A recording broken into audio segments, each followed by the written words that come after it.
Fire up your laptop, get your tablet, watch on your TV. Get yourself comfy, this could take a while, make a cup of tea. There'll be songs, there'll be smiles, you might hear a story. Tell your family, get your friends round for a Stukeley assembly.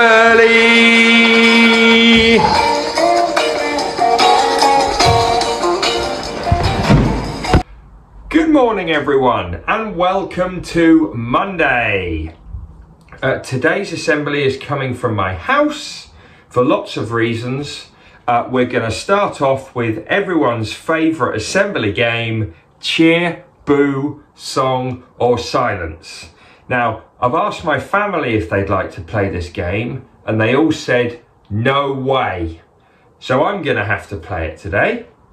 So I've picked a card at random. In a moment, I'm going to leave the screen, and when I come back on, will I get a cheer, a boo, a song, or silence? Make your decisions now at home and in your classrooms. Okay, cheer, boo, song, or silence? Let's see how I get on.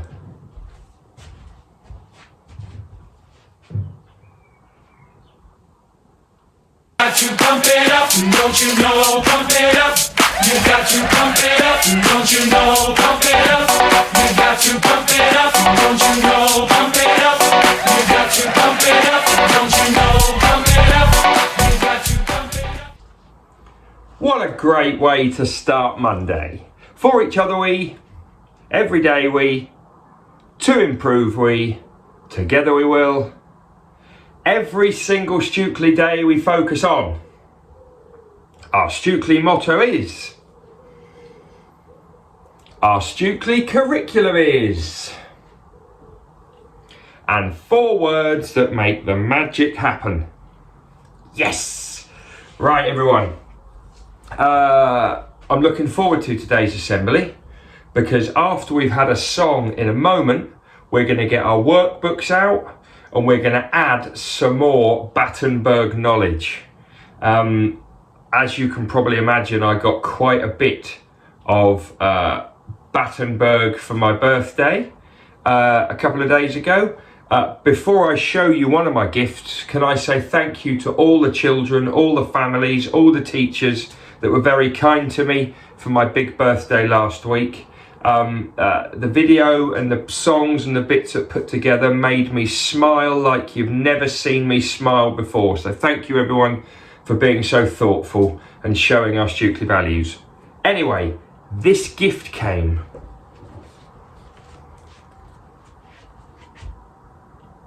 Battenberg, Britain. And it's a book all about traditional or nostalgic foods and treats that children and adults used to have about 30, 40 years ago. Absolutely great book. And there we have, let me just find the Battenberg section. I know this isn't great telly, but just bear with me.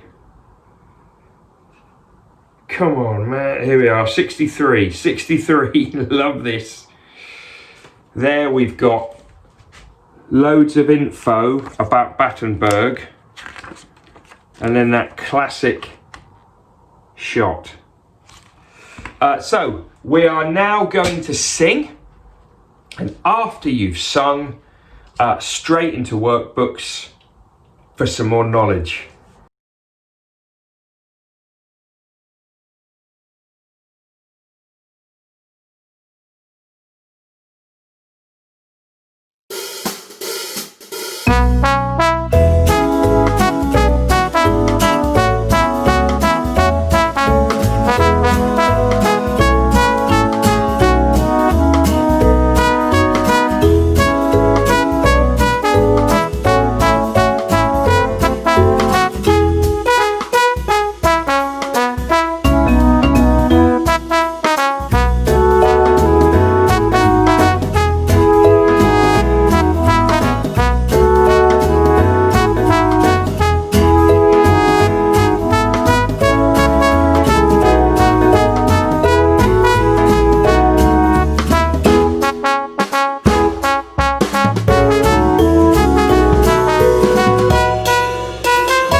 Right, so here we are again at the bottom of our workbook. Last week we started off a little graphic organizer all about Battenberg. In fact, when we watched it last week, Mr. Watley said, "Ah, yes, Battenberg again. I love this." I think that's what he said, although he looked quite angry when I saw him. Anyway, at the bottom here, let's have a quick look. We drew a Battenberg in the middle, and this organizer here is going to tell us what it is, how it got its name, the history of it, and some facts about it. And last week I gave you a little clue about its name. I wonder who can remember how we started off 1884. Well, I'm just going to write something. Here's a bit of paper. So last week, if you don't have to do this at home and in school, but last week we said one Battenberg has 4 squares. One Battenberg has got 4 squares. And we turned that into an 8. And we turned that into an 8. And that gives us 1884. So we've already got that here. So all I need you to do now, and this is all I need you to add, where it says 1884, at the top of it, I need you to draw me a little face of a man with some hair, and then a lady next to him who's got a wedding veil on. That's the worst picture. Anyway, it needs to look like a bride and groom. That needs to look like a man and a lady who are getting married. I tell you what, you could just do a ring. Do a ring in the middle. Oh, that doesn't look like an apple. Oh, man. It's supposed to be a ring with a diamond.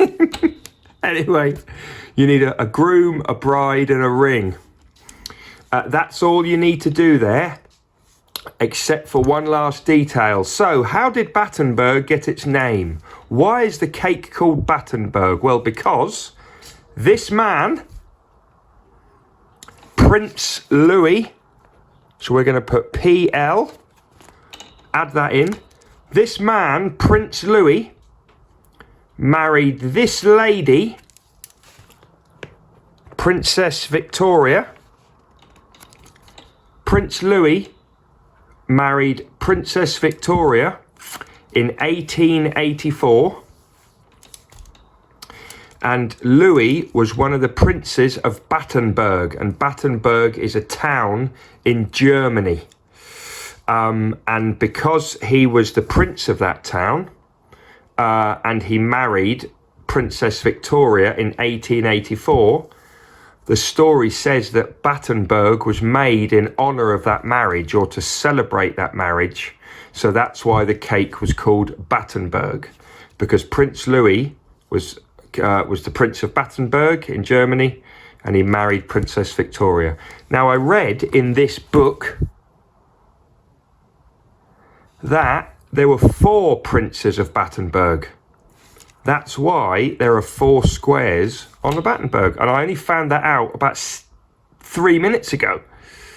So you should now have that Battenberg's name comes from Prince Louis of Battenberg marrying Princess Victoria in 1884.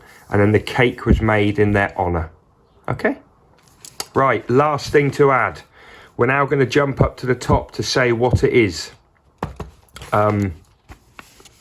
I'm going to tell you, you're going to draw it, and then we're going to finish with a little chant, like a little poem, a little rhyme, a poem together. So, what is it? Well, let's start off by drawing the Battenberg shape. There's a square, like that.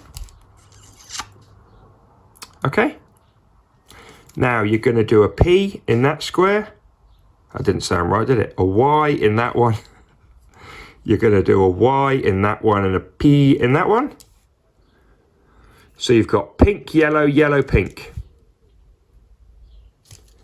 Pink, yellow, yellow and pink. So Battenberg has those colours in a checkered pattern. So when you've done that, to remind you it's got pink and yellow squares, then using your pencil or your pen, you're just going to go over the lines again, because all of these sponges are covered in apricot jam. So we're going to put AJ there. Apricot jam is used to kind of glue it all together. And then one of my favourite bits, round the edge, and you're going to draw another square here. Round the edge is marzipan. That almondy covering. So just to finish, we've got a little chant which we're going to do together. So I'll do it a few times, then you can all join in. And if you're in the Eagles of Mr. Watley, chant it nice and loudly at him, because we know how much he enjoys this. So, pink, yellow, yellow, pink, apricot jam and marzipan. Pink, yellow, yellow, pink, apricot jam and marzipan. Pink, yellow, yellow, pink, apricot jam and marzipan. Come on, pink, yellow, yellow, pink, apricot jam and marzipan. Last time, pink, yellow, yellow, pink, apricot jam and marzipan. Whew. I wonder if next week you can remember that there was a marriage of Prince Louis and Princess Victoria in 1884, and then Battenberg came about because of that. And then it is sponges, pink, yellow, yellow, pink, with apricot jam and marzipan. Woohoo! Great singing and great work booking, everyone. Ready to kick off Monday. Just before we go, if any families or any children have got any shout outs for any reason, email them in. I want to keep them coming thick and fast. We'd normally have a phone calls with staff today. It is going to happen this week, but it won't be today. I kept trying to ring Mrs. Booth over the weekend and she was engaged. Every time I rang, or whatever the tone, it had all kinds of different tones. I think she was speaking to Mrs. Jacobs about something foundation stagey. Anyway, when I get a hold of her, I promise I'll put the video on. Okay? Have a good day, everyone. See you soon. Fire up your laptop, get your tablet, watch on your TV. Get yourself comfy, this could take a while. Make a cup of tea. There'll be songs, there'll be smiles. You might hear a story. Tell your family, get your friends round for a Stukeley assembly.